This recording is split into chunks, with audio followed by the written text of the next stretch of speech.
Dans le cadre du projet d'appui à la résilience économique de sinistrés victimes de l'éruption du volcan Nyiragongo, sous l'appui technique et financier des Fonds pour les femmes congolaises FFC en sigle, l'association sans but lucratif Women in Action for Human Dignity Wadi en sigle a réuni du 29 septembre au 1er octobre le femmes membres des associations villageoises d'épargne et de crédit avec, dans la salle Royal Prince, située dans le village Ngangi et en groupement Munigi. Nous sommes en territoire de Nyiragongo au nord de la ville de Goma. 4 jours durant, ces femmes ont été outillées sur le développement des agères, gestion efficace des ressources financières, l'épargne et crédit et la gouvernance au sein de ZAVEC. Élise Mbambu, coordonnatrice de Wadi Asbel, explique que l'objectif principal de l'atelier était de renforcer les capacités des participantes par rapport aux activités génératrices de revenus. L'objectif de cet atelier, c'était pour renforcer leurs capacités par rapport aux activités qu'elles mènent.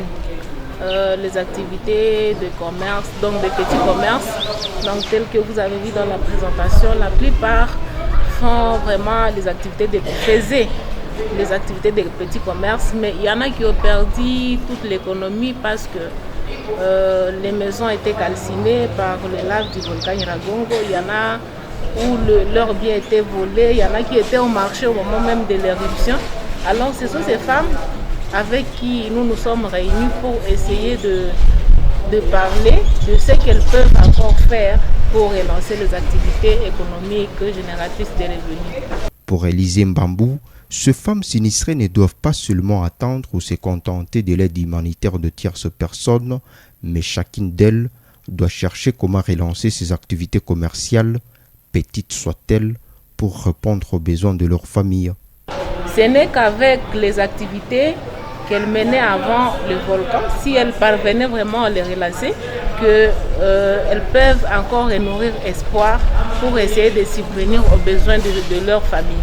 Du côté des participantes, l'on parle d'un atelier de grande importance et qui est arrivé au moment opportun pour le susciter à répondre avec les activités génératrices de revenus. Zaidi walikuwa natufundisha juu ya namna ya kujitegemea sisi wa mama wa pato ndogo na kutuonyesha kama ya mpya yenye vinatosha humu ni ile yenye kunionyesha kama ile kidogo yenye niko nayo kesho itanifikisha kule, namna ya kuminimize madepense juu ya kujua kutumikisha ile kidogo yenye niko nayo, sababu ile ilikuwa nakuwa shida, unajikutana unatumika me unakuwa na madeni una depanse kushinda pesa yote.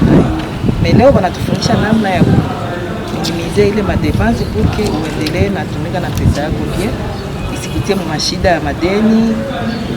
Hii formation inanisaidia binafsi juu kuna mara mimi nakuwa desespere, mimi nakuwa desi wakati mimi natumika, mimi naona pato, mimi naona iko kidogo, mimi nakuwa nasema samwa sitaendelea, me inanipatia tena nguvu na courage ya kutumika tena zaidi na ile kidogo niko nayo na kujua kama kesho nani objectif yangu itakuwa realize. Na furahi sana kuona namna gani Wadi inatukumbusha tena kazi yetu kama wamama.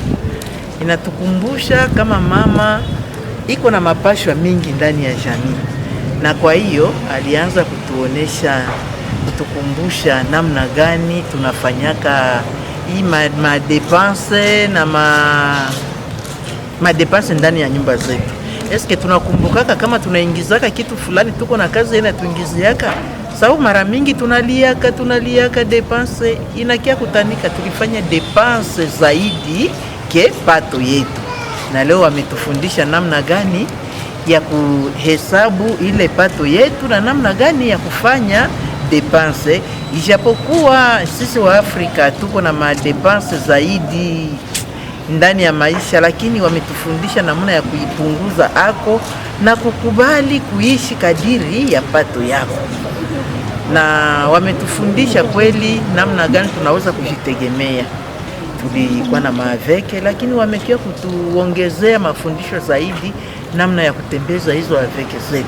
Mimi nafurahia mafundisho ya Wadi paske imekia nisaidia gizi ya kutumikisha jinsi ya kusimamia mali yangu.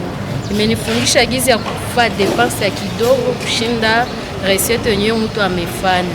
Juu bamama sana tunazoea depase bila calcul. Unatwala makuta mingi, unadepase makuta mingi na japo liingiza kidogo.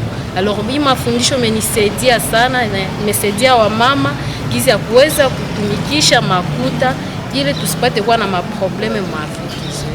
Sisi tuko va sinistre va volcan,